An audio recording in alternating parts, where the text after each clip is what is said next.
Remember when tipping was simple? Great service, leave a little cash, done. Now, buying bottled water? Tip screen. Picking up your own order? Tip screen. Breathing near a counter? Tip screen. Suddenly you're not paying for coffee, you're paying a please don't hate me tax. Raise your hand if you've ever felt personally victimized by an iPad. Asking for 25% on a muffin that you carried to your table. That pit in your stomach, that fear the barista will side-eye your oat milk latte, that's not generosity. That's design. A system weaponizing your guilt against your wallet. Today, we discuss how tipping became emotional blackmail. Tipping in the United States is a complete scam. If you are not tipping 18 to 20% in America, stay home. For us to understand how bad it's gotten, we need to start by understanding how we got here. Tipping sneaked into America post-Civil War, letting bosses underpay workers, especially black servers and immigrants.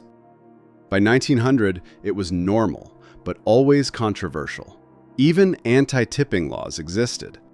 But restaurants lobbied hard and won. And then we entered stage 1, the digital tip jar. Square, 2009, made tipping electronic. Suddenly, your $3 cookie came with a guilt button. Harmless, right? But this wasn't about fairness, it was about profit. Every prompt trained us to tap yes. Then came stage 2, the subsidy shift. Wages stagnated, but instead of paying workers, businesses went, hey customers, you cover their rent. The message changed, tips appreciated became tips required, or our staff starves, emotional blackmail unlocked. Finally, stage 3, the guilt interface. Notice the psychology?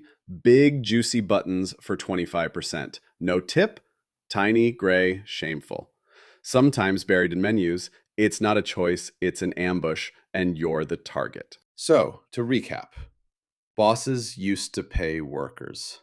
Now, they pay psychologists to design shakedown screens.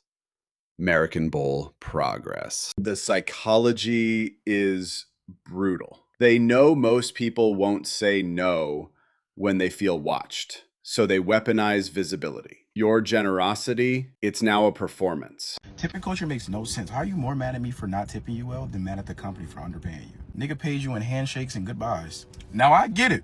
If you're mad at me for not tipping you at all, valid, you got it. People are getting mad now for tipping you less than what they expected. That right there is the sweet smell of audacity. Why are you expecting a tip in the first place? When did we make tipping mandatory? Nigga, hold this $5 and be grateful. Nigga, I'm broke too. Federal minimum wage is $7.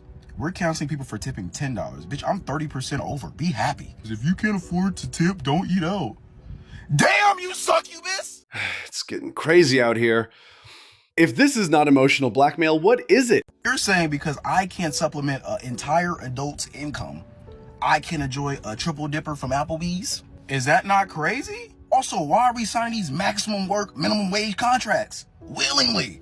That's free slavery. Nigga signed his life over for $2.50 plus tips. Nigga, you gotta go apply to the plantation. Nigga, they got better benefits over there for sure. Gotta have a deal on cheap cotton at least. Mad at me over a tip. Nigga, go talk to your CEO, buddy. Set up a conference meeting. Go jump that nigga, bro. I didn't see niggas get beat up for less. Also, the people that are complaining about tips don't deserve tips. We got a host flipping iPads talking about it's gonna ask you a few questions. Nigga, fuck. If I'm picking up the order, scanning the order, nigga, typing the order in, nigga, paying for my order, I'm pushing a card in. Bitch, you owe me a tip. Nigga, I'm working. At this point, I work at this bitch. I might as well fill the application out too. You flip the... If I'm doing all of your job and I'm answering the questions... I am sure we all understand this man's sentiments because tipping culture is now running straight from the Emotional Blackmail Playbook, and we've got receipts. Step 1, guilt priming. You see cheerful messages like, support local staff, or tips keep our team smiling. Translation, if you don't tip, you're the reason they're crying in the break room. Step 2, forced visibility. The iPad flips around. Everyone's watching. You're not tipping in private. You're being socially audited. Step 3, option framing. The screen gives you 3 options, 15%, 20%, or 25%. No tip? Hidden in a hyperlink smaller than your patience. Step 4, the pause trap. You hesitate. You think. That's the trap. The longer you delay, the more it looks like you're calculating just how selfish you can afford to be. Step 5, reverse shame marketing. And if you dare to hit no tip, you'll see it, the subtle shift in body language. No smile. No thank you. Just silent judgment. And who's getting trapped the most?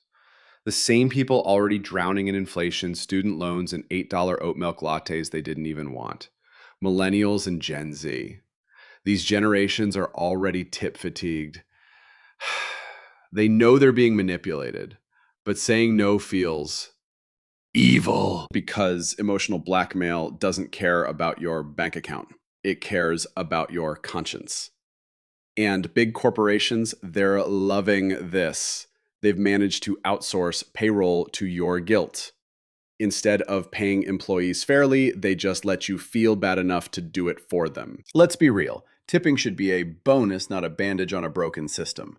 Restaurants and gig apps are intentionally underpaying workers. They don't raise wages, they just install a shame button at checkout and let your emotions fill the gap. But the worst part, workers don't even like this setup either. Tips are unpredictable, unstable, subject to the mood of strangers. So no, this isn't about supporting small businesses. It's about being manipulated into fixing a system you didn't break with money you barely have. So let's stop pretending saying no tip makes you evil, because tipping has stopped being an act of generosity. It's now a litmus test of guilt. You're not cheap, you're aware. You're not stingy. You're exhausted. Kindness should never come from coercion. Generosity should never come from guilt. And your financial sanity should not be the collateral damage of a system that refuses to pay its people fairly. If you've ever tipped just to avoid eye contact, you've been emotionally mugged with a touchscreen.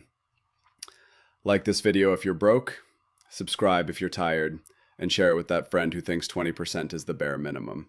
Because the next time that screen flips around, you might just want to flip it back. And please remember, you're not a bad person for saying no. You're just done being emotionally blackmailed with every sandwich.